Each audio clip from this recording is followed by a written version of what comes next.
presentation is by FEMA Region 10 Youth Preparedness Council. So for those that don't know, FEMA Region 10 includes Alaska, Washington, Oregon, and Idaho. And the representatives from FEMA Region 10 are Alyssa Plumer and Sam Robinson. They're also going to be joined by some of the youth on the youth council here. We have Neha, Miles, Donia, Lane, and Shivani. So without further ado, I will kick it over to them and they can get their presentation going. Hi, everyone. Thanks so much for being here, for staying in on our session.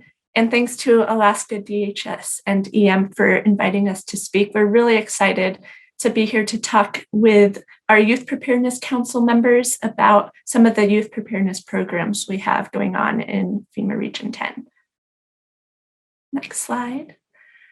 And Sam Robinson and I will be sharing the presentation along with about 5 of our council members. So here's the agenda for the next 50 minutes or so. We'll talk about the why and the inspiration behind our programs, which I'm sure I don't need to explain. It's pretty obvious why it's important to bring youth into the picture, but it's always good to give some background as to how we got to where we are now with our youth programs. Our council members will go into detail about the regional council as well as the youth preparedness camp we hosted a few summers ago and the virtual youth preparedness workshop we had last summer in lieu of camp because of COVID-19. We'll also talk about different ways to involve youth in your programs, whether it's through a youth preparedness council, aka a YPC, which we'll refer to it as camps, workshops, or whatever program it may look like for you. And then we'll wrap things up with just a variety of resources available to you to bring in more youth preparedness programming. Next slide. And so the vision, I know youth preparedness is not a new concept. Back in about 2017, we hosted some roundtables with over 100 different youth serving organizations in Washington and Oregon. Unfortunately, we didn't have a chance to do it in Alaska at the time to talk with the organizations about what their needs were. We were kind of thinking it would be more focused on staff and organizational preparedness, but there was actually a big ask to bring more youth to the table because we are talking about youth. So why not bring youth in, plan with them, not for them. And so youth, as we know, brings such insight and creativity and innovation and fresh ideas and energy. So we really have put a priority on bringing youth to the table ever since those roundtables back in 2017. Since then, we've built a youth preparedness council, we've hosted the camp and the workshops, and it's just amazing what these members have come up with, and we'll highlight some of those throughout this presentation. But really, we want to hear and emphasize and prioritize the youth voice as well, because they're part of our whole community. At least a quarter of the population is youth. So we need to be engaging and talking with them when it comes to emergency management. And this, of course, helps build a culture of preparedness because they are our future leaders. Okay, next slide. So I already covered some of this, but as we know, youth can be such influential members of our community through their schools, connecting with their friends and peers, with their families and households, and just different connections throughout the community. And our council members have been proof that it's been that they're able to reach hard to reach populations that we, especially as the government, may not be able to reach, whether that's an issue of trust or just lack of awareness or exposure to some groups. And so it's been amazing to see their far reach. As I mentioned, the background of the roundtables, that was kind of the inspiration behind our youth preparedness efforts in the region.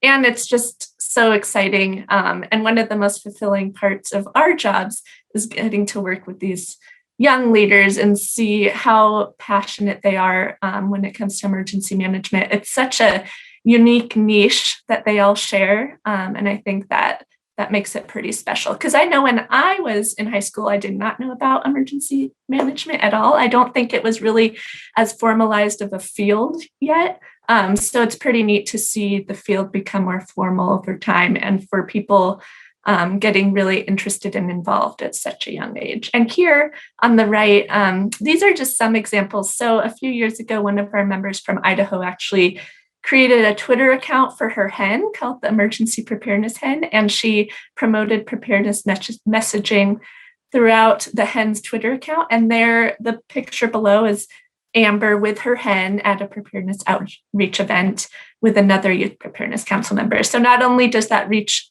pet preparedness, but also livestock and just animal preparedness, which is a good way to get people excited about preparedness for those who aren't already interested in it.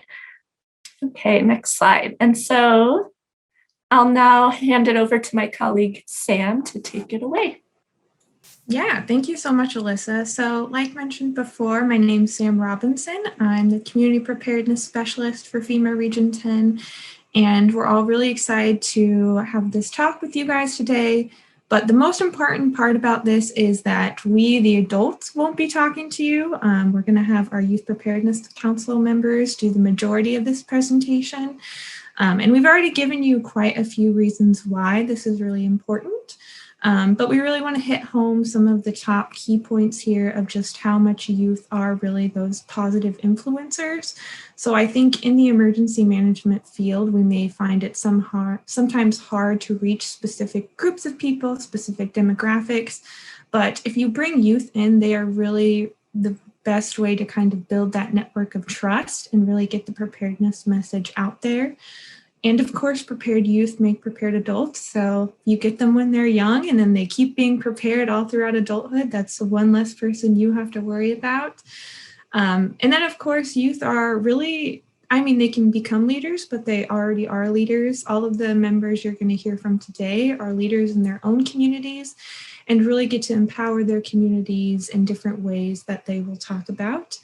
And finally, if you look on the picture here on the right, this is actually Taya presenting at the 2019 Alaska Spring Preparedness Conference. So I don't know if any of you were attending that conference back when we had the good old days of in-person things. But if you were, we had Taya and another member present on this session. And the biggest feedback we got was, why didn't they just do the entire session themselves? Like, you're talking about youth preparedness, they can do it. So with that, I'm going to hand it over to our Youth Preparedness Council members, and Danya will be starting us off. Danya, go for it. Hi, everyone. So we're really excited to be here to speak with you today, and we're all students from Alaska, Idaho, Oregon, and Washington. And before we begin, we're going to start off with a poll question. Are there any youth preparedness programs in your area?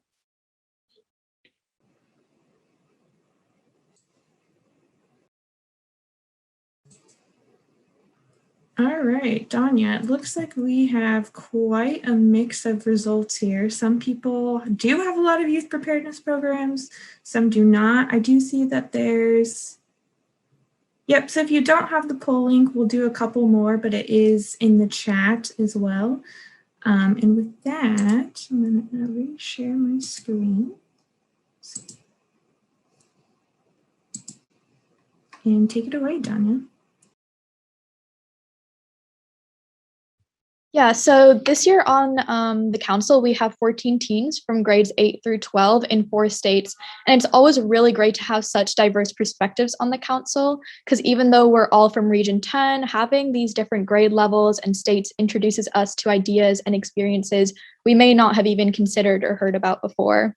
And in Alaska, we have Alyeska, Aaron, and Lane. In Idaho, we have Austin and Miles. From Oregon, we have Elliot, Parker, Neha, and Weston. And last but certainly not least, we have me, Isaac, Kylie, Larry, and Shivani from Washington. And then Jesse and Maddie are 2 national YPC liaisons. And then we all serve 2-year terms, and second-year members may be selected as a co-chair position. This year, Shivani, Miles, and I are co-chairs, and working with them has been an amazing way to learn new leadership skills. Our council members come from either the national YPC applicant pool or were standout applicants from the youth prep camp or workshop. So the regional YPC is a really unique opportunity for youth leaders to serve on a regional council, to complete youth preparedness projects, and to voice their opinions on youth disaster preparedness with FEMA Region 10 leadership and partner organizations. It stemmed from the national YPC in August 2018, since there were so many qualified applicants and definitely not enough space on the national YPC. In the picture, you can see the in-person kickoff meeting, and then there were also virtual kickoff meetings in September 2019 and 2020. Our current council is going really strong with, as mentioned previously, 14 members with interest in so many different realms of preparedness. It's really awesome having a regional YPC as well as the national council, because it allows us to focus on a more specialized community that we already have experience interacting with. And then with ongoing meetings, milestones, and opportunities, our regional YPC has accomplished so much. Just to name a few things, we had 1,250 plus service hours cumulatively last year and reached 50,000 individuals through things like websites, outreach events, presentations, and school clubs.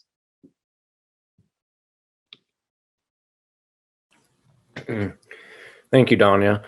So I want to elaborate a little bit on our structure of the council. Each month, we host virtual meetings, preferably over Zoom. In the past, we used Cisco WebEx, but as Zoom became more popular, we transitioned onto that platform. And we hold them in the evenings to try to accommodate everyone's schedule. As I've learned on my time as a council member, scheduling is an ongoing conflict. And with Alaska and Idaho, Washington and Oregon being in separate time zones, we orient ourselves with monthly polls to figure out who's available when and when our meetings can be. For the communications, we usually talk over GroupMe, email, or text messages. And we also have state and local points of contact for council members to act as liaisons. These contacts can help with coordinating projects, scheduling, and networking opportunities. With the council, there also comes projects, and we've got individual and group projects for our council members. Individually, council members have completed their own projects for their communities or for the region, and we'll highlight a few of those later. And our group projects consist of our social media team, our website team, and our webinar team, who each go in above and beyond to figure out the best and most efficient ways to reach teens and youth to share vital preparedness information.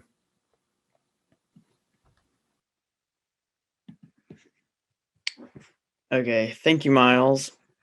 So, as a member of the webinar team, I've spent time with the group working to create quality information, presentations that can be advertised and directed towards a wide audience of youth, typically from grades 8 through grade 12.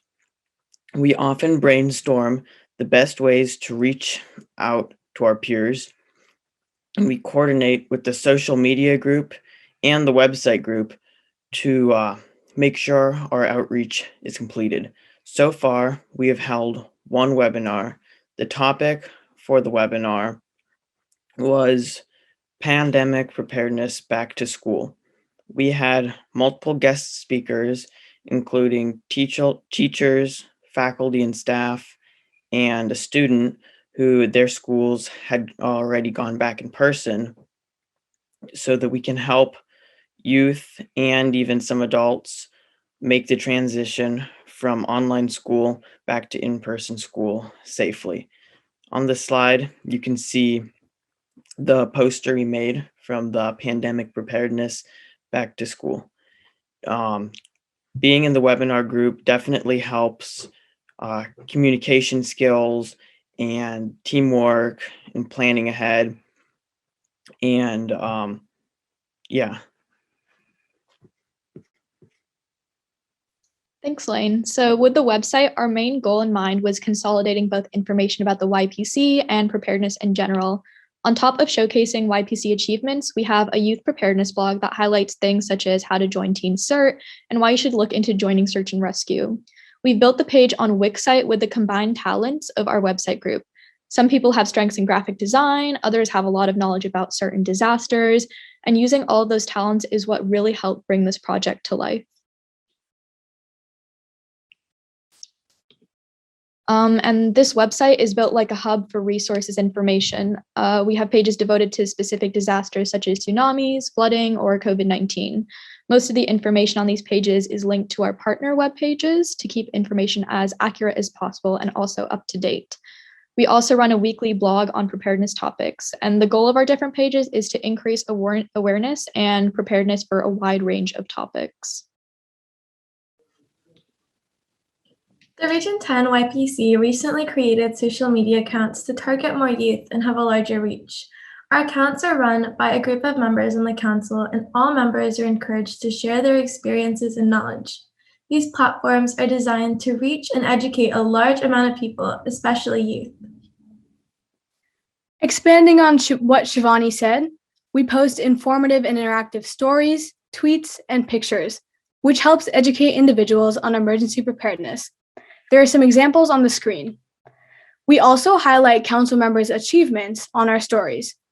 Our goals for the future include to broaden our reach to more youth and other generations, create an interactive space for communities to share experiences, and to help youth feel more prepared if a disaster were to ever occur.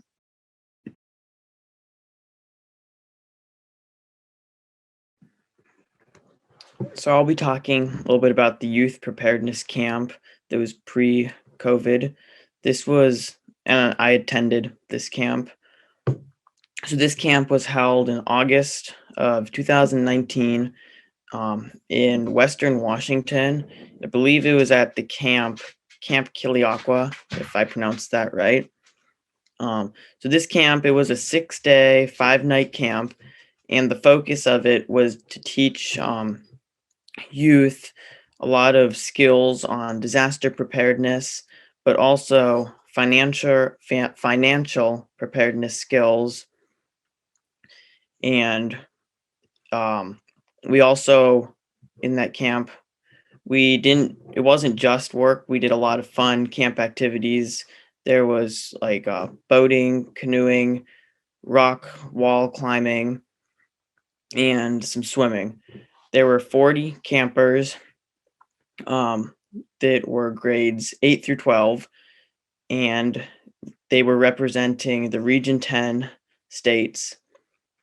So the stuff we covered CERT, Stop the Bleed.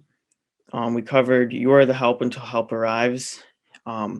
Leadership, there was a lot of leadership skills that we learned, and financial prep. We did this very cool activity with the financial prep where we went through for maybe a few hours and bought stuff, pretended to buy stuff like cars, stuff that was online. And at the end, it showed us how we did. That was very helpful.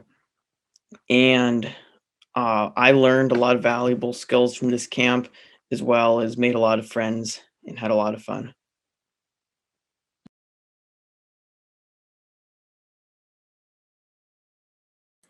So I would like to kind of build upon what Lane was just talking about and share my experiences with Youth Preparedness Camp. As he was saying, Youth Preparedness Camp encouraged leadership opportunities and provided chances for each member to practice leadership in various different ways. There are also various team building activities, and that was one of the first things that happened during the camp was more team focused activities. And then once those were done, we sort of transitioned into normal camp activities, like Lane was saying, kayaking, s'mores. There was a point at camp where everyone was playing a game of Gaga Ball, and that was probably one of my fondest memories. And on top of those traditional camp activities, there are also lessons interweaved about life-saving skills such as Teen CERT, You Are the Help Until Help Arrives. And a team called Critical Ops came and helped directed those lessons and really offered insight into emergency preparedness and disaster management. What these lessons were preparing us for was a a large-scale disaster simulation that happened probably about halfway through the camp, where every member of the camp had to pick a group they were in and respond to a disaster, a simulated disaster, as if they were in a real disaster. And it was probably the best part of the camp because we got to put all the lessons we had learned earlier into action, and that really helped cement them into my mind. I think amazing would be underselling how it was with the camp, as 40 teens, most of which who had never met each other, were put into this small camp, but they all shared one passion, and that passion was preparedness.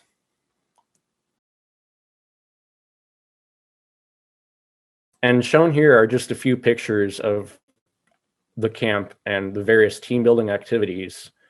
And I would especially like to put out the middle one because that was taken at the end of the camp.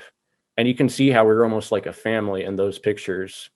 And it was just such a great experience. Yeah, as we learned about preparedness and made new friends on this hands-on environment at camp, we also plan to make a difference in our community with our new skills and knowledge. These projects or give back projects ranged far and wide, and over the past years reached hundreds of people. Seeing the impact my friends and I had made during our virtual reunion was amazing. From creating clubs, presenting at community events, to unique projects with school buses, as seen on the slide, youth can really do it all. Do you know of any preparedness projects in the community that youth are working on? What are they?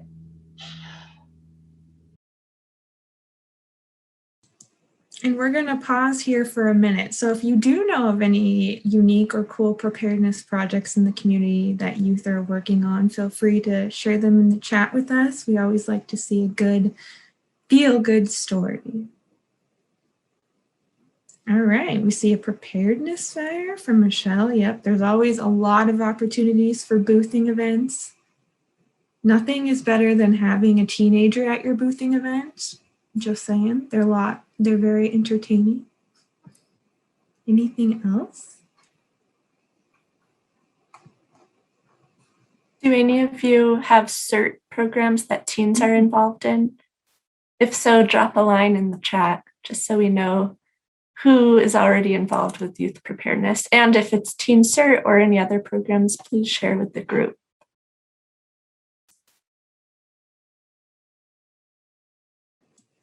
I do see some that, yeah, youth participate in our CERT program. There's a lot of good opportunities. If you do currently have a CERT program and you haven't reached out to local schools yet, they're almost always willing to partner in some kind of way, even if maybe that's even just starting out having volunteers for a disaster simulation, anything you can to get them involved. So with that, we'll keep moving. There's a lot going on in the YPC. To keep everything organized, we use a system to track events, participation, and hours. Basically, when you volunteer or participate in an event, you log these hours in the shared Google Sheet. These logged hours help advisors stay updated and help members stay on track. All of these hours and the events that members log can be used for volunteer hours for school and for clubs. In addition to logging these hours, members are encouraged to post pictures and mention the amount of people they've reached. By doing all this, it's easy to celebrate accomplishments on social media.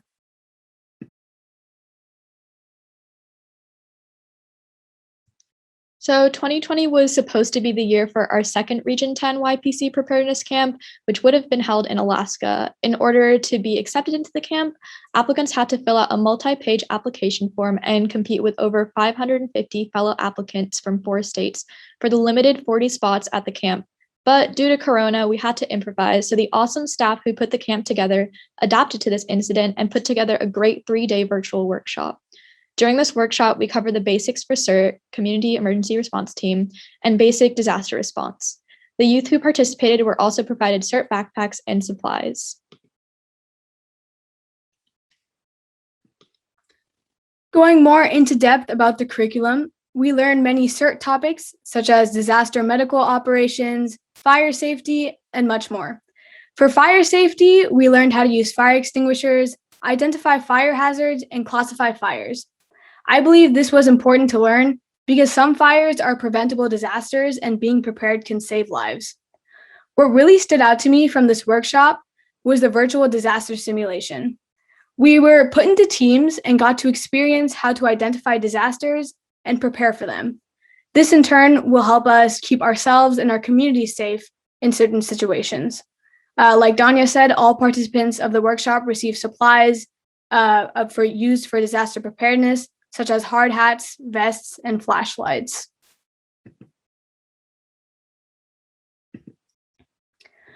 Going more into depth about give back projects, their give back projects really help youth engage with their community in a beneficial way. After meeting with state contacts, the projects can be started. There are quarterly check-ins through surveys for advisors to stay updated.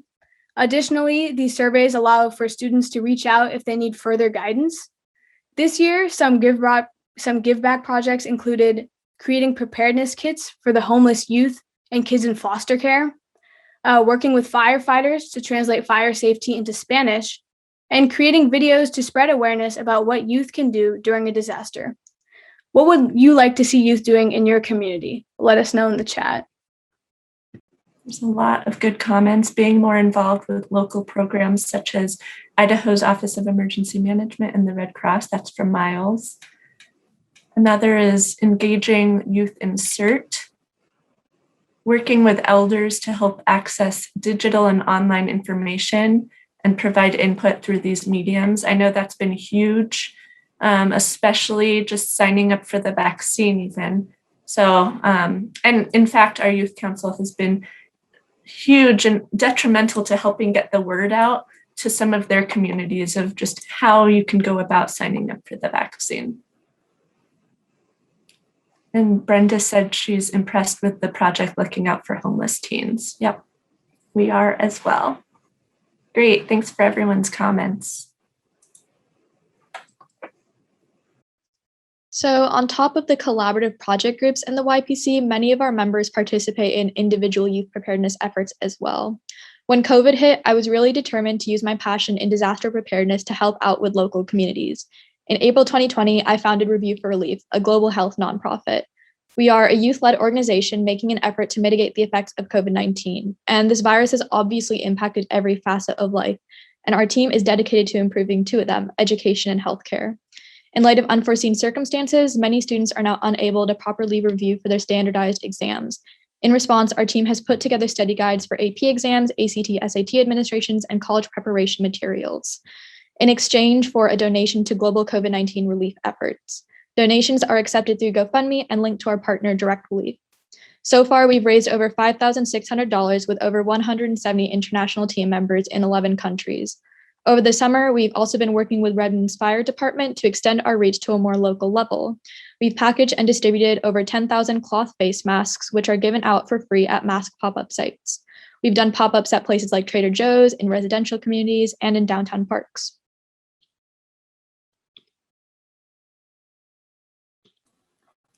Similarly to Danya, when COVID hit, I really wanted to use my passion of helping people out in my community. So with the help of the Youth Preparedness Council, I created a series of videos for National Preparedness Month, which is September. And in those videos, I detailed emergency preparedness guides, strategies for planning, and many more topics that would help a large audience of people understand emergency preparedness. In addition, I registered with my local chapter of the American Red Cross, and even now, I still help them with their Missing Maps program and their Service to the Armed Forces team, where I make cards and crafts for veterans who cannot leave their the VA clinics. And this last project of mine, right around when COVID hit, I was feeling a little bored at home and I wanted to help people out. So I started volunteering at my local food bank. And after a couple of months, putting in 24 to 30 hours a week, I was asked to join their team as an employee, and I've been working there ever since. I couldn't imagine the organization running without my help, and they feel the same way. And it has been such a rewarding experience serving members of my community directly through my efforts. Thank you, Miles. I wanted to tell you guys a quick story about my preparedness journey. So my first experience with disaster preparedness was when my family and I were on a vacation in Japan and we faced a typhoon. We were unsure of what to do, and when we returned home, I found that many of my friends also were not sure of what exactly to do during a disaster. After this experience, I knew that I wanted to learn more about preparedness and apply it to the youth preparedness camp we mentioned earlier. While learning various skills, I fell in love with preparedness and then was accepted onto the Region 10 YPC. For my Camp and Council Give Back project, I combined my love for public speaking and disaster preparedness to present at various community events and school-wide events. When COVID hit, I, like Danya and Miles, had to change my means of educating and helping my community. With a couple others on the council, I created videos about staying safe and staying home, as well as creating family plans and more. These videos were featured on the FEMA social medias and reached thousands of people. I also worked with a local disabilities organization to provide care packages with masks, hand sanitizer, and more for people with disabilities all over Washington state. After schools began to open, I founded a Red Cross club at my school, and in less than a year, we have over 25 members.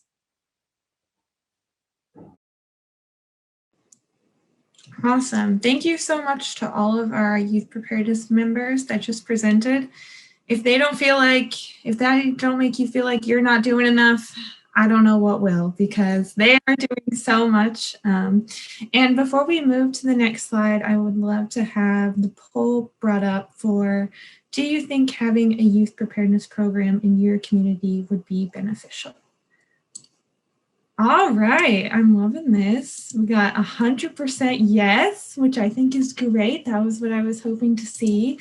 And if you do really think that this is something that maybe you would want to implement on a much smaller scale, or just having youth somehow kind of be a part of your programs, we do have a couple things that we want to talk about. All right. So there are quite a few different ways to strengthen youth preparedness in your area. We've already kind of heard these different options from you guys in the chat, but I know ideas may keep coming in, thinking about what all of our members just presented, all the various activities that they've been a part of, whether it's through their local fire department or on a council for themselves.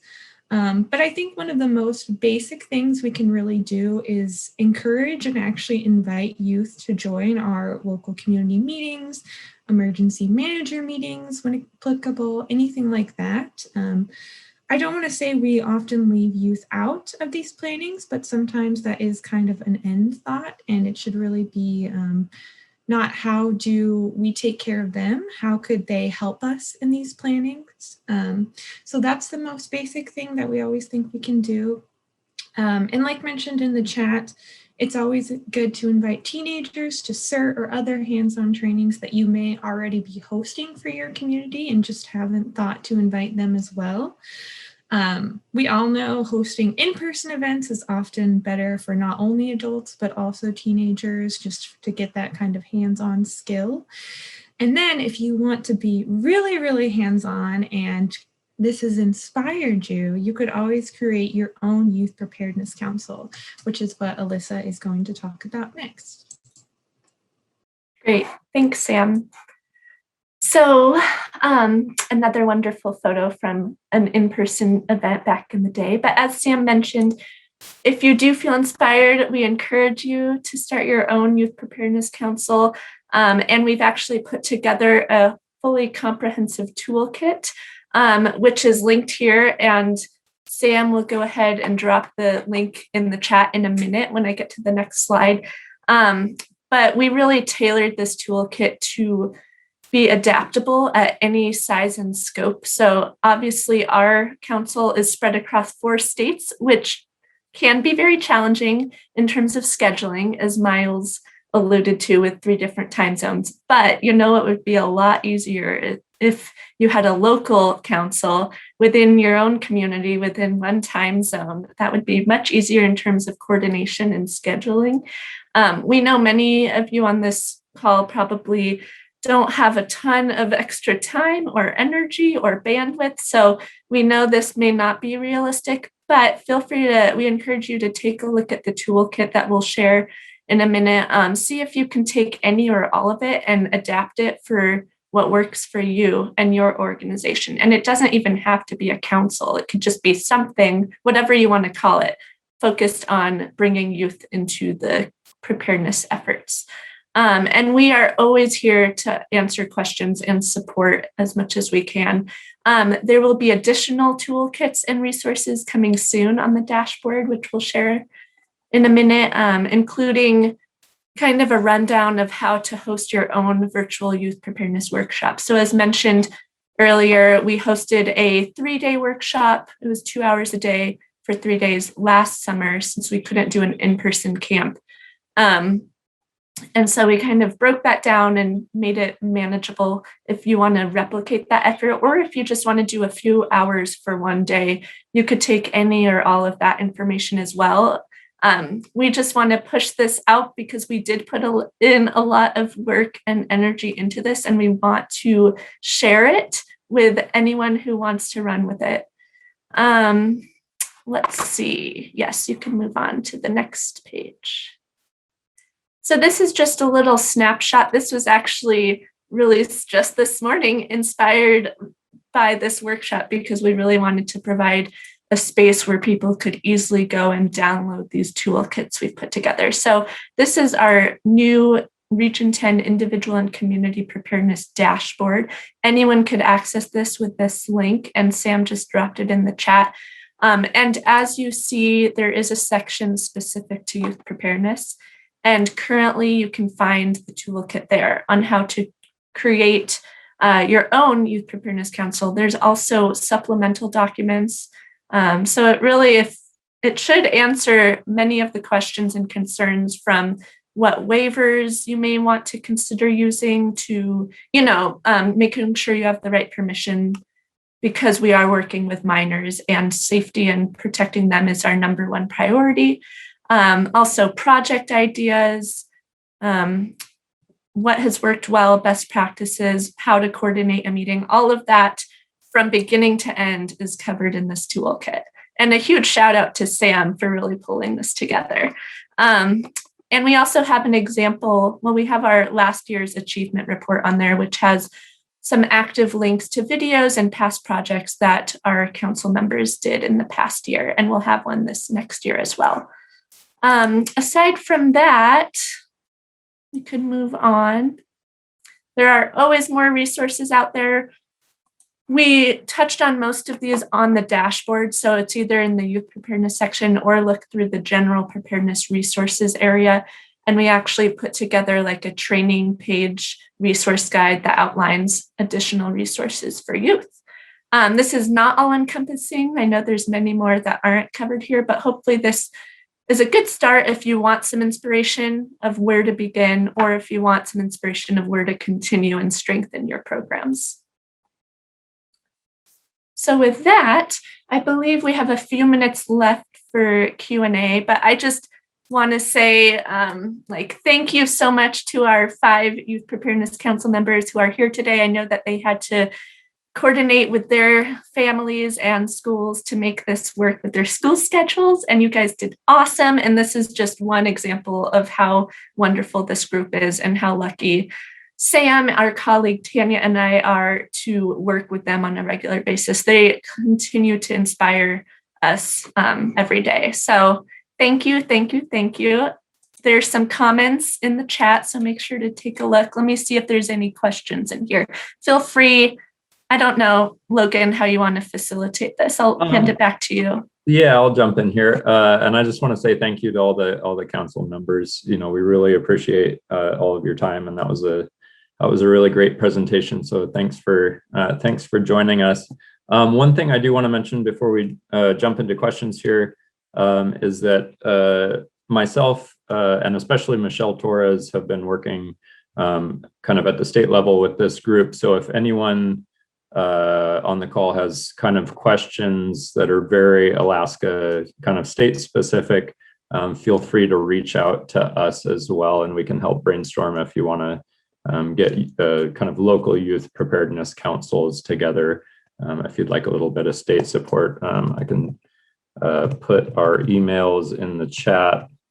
And then Logan, I forgot to say thank you to you and Michelle, because you are some of our biggest staff champions and representing the state. So we really appreciate your ongoing partnership. And we're also in touch with their counterparts in the 3 other states in Region 10. And we couldn't do half of this work without the ongoing coordination with you all. So thanks.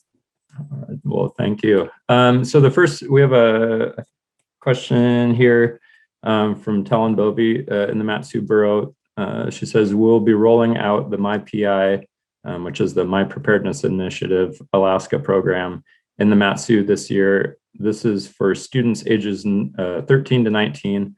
What advice do you have for keeping the students involved in community preparedness class after they attend this class? So I think that's a really great question for the council members here, is kind of how to maintain youth engagement after the kind of initial classes. Yeah, I can answer that. At the end of camp, what we did was we all brainstormed give back projects, which we kind of touched on during the presentation. And hearing what other people were planning on doing and trying to think of our own ideas, we kind of were able to bounce ideas off each other. And then Sam and Alyssa followed up with us, and we had a couple of meetings about planning it and then implementing our projects. That way, everyone at the camp or everyone in the council actually made a difference in their community and continued to learn and grow in the preparedness field. That was great. Is there any other additional thoughts from any other council members on kind of what keeps you engaged and keeping going with the preparedness? Adding on to what Shivani said, I think I was really engaged after my first camp experience with the Give Back projects. And honestly, that community I found with the people I was with, they kept me on track. They kept me excited to work with my community and preparedness. So I think it's really the people and the projects you can do to help your community. Awesome, thanks. Yeah, and I wanted to add to that is what Shivani was saying were those give back projects that allowed everyone to build off of each other's ideas, is to provide opportunities for youth to find their passions for preparedness, whether it's more the medical side of emergency management or more the communication side.